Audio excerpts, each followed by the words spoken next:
अस्सलाम अलैकुम नाज़रीन। आज हम लाए हैं अर्तुगरुल गाजी के तारीखी ड्रामे की किस्त नंबर 12 का मुकम्मल खुलासा।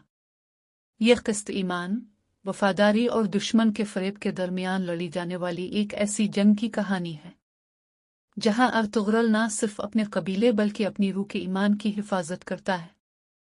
आइए शुरू करते हैं। रात का वक्त है। कबीले पर एक अजीब सा सन्नाटा छाया हुआ है। अर्तुगरुल अपने खेमे से निकलता है, आसमान की तरफ देखता है और धीरे से कहता है, ए रब, हमें सच का रास्ता दिखा, हमें ताकत दे कि हम जुल्म के सामने न झुकी। इस लम्हे इसके चेहरे पर एक ईमान भरा सुकून नजर आता है। दूर कहीं आग के शोले जल रहे हैं और कबीले के मुहाफिज अपनी ड्यूटी पर खड़े हैं। दूसरी तरफ सलीबियों का खेमा। कमांडर क्रिस्टियान और उसके साथी नक्शे पर झुके बैठे हैं। उनकी आवाजें मध्यम मगर खतरनाक हैं। अर्तुगरुल अब हमारे लिए सबसे बड़ा खतरा है। क्रिस्टियान कहता है, हमें इसके कबीले को अंदर से तोड़ना होगा। एक सिपाही जवाब देता है, हमने कबीले के अंदर अपने आदमी डाल दिए।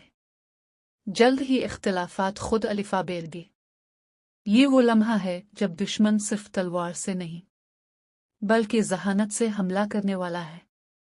सुबह होती है।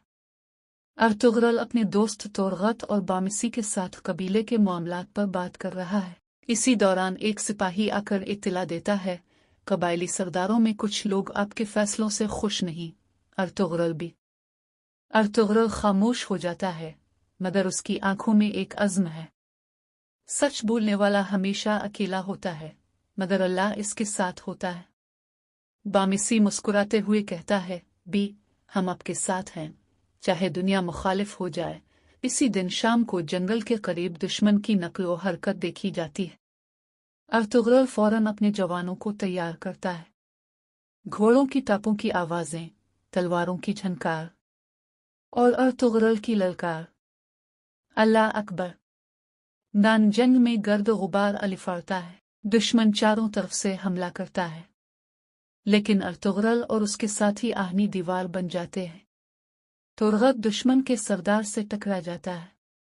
तलवारें चमकती हैं और एक लम्हे के बाद दुश्मन जमीन पर गिर जाता है।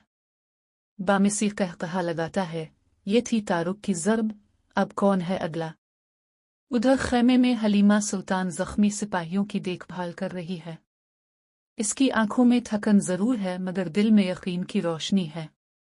वो कहती है, अल्लाह हमारे मुजाहिदों की मदद फरमा। इनके दिलों में खौफ नहीं, सिर्फ ईमान है। पानी और कपड़े बांटते हुए वो हर जख्मी को उम्मीद के अल्फाज देती है।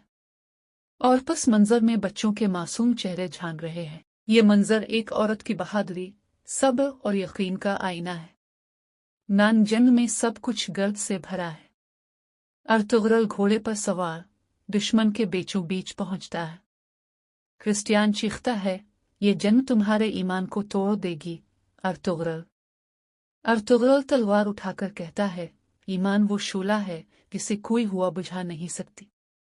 एक जोरदार वार के साथ दुश्मन का झंडा जमीन पर गिर जाता है। अर्तुगरुल का नारा गूंजता है, अल्लाह अकबर, और मैदान फतह में बदल जाता है। शाम के वक्त कबीले में खामोशी है। हर तरफ जख्मी, आंसू और शुक्र के अल्फाज। अर्तुगरुल अपने खेमे के सामने बैठकर कहता है, हमने जमीन नहीं, अपने ईमान की हिफाजत की है। हक के रास्ते पर चलना आसान नहीं, मगर यही वो रास्ता है जो अल्लाह के करीब ले जाता है। हलीमा सुल्तान आकर कहती है, अल्लाह तुम्हें सलामत रखे अर्तुगरुल। तुम सिर्फ एक सरदार नहीं, एक मिसाल हो। चांद आसमान पर चमक रहा है, हल्की हुआ खेमों को छू रही है और पस मंजर में अर्तुगरुल की आवाज गूंजती है, ये जंग खत्म नहीं हुई। जब तक दुनिया में जुल्म बाकी है, तब तक अर्तुगरुल जैसे लोग लड़ते रहेंगे। आखिर में रावी की आवाज आती है, देखते रहिए एंशंट टेल्स उर्दू, जहां ईमान, कुर्बानी और बहादुरी की दास्तानें जिंदा हैं।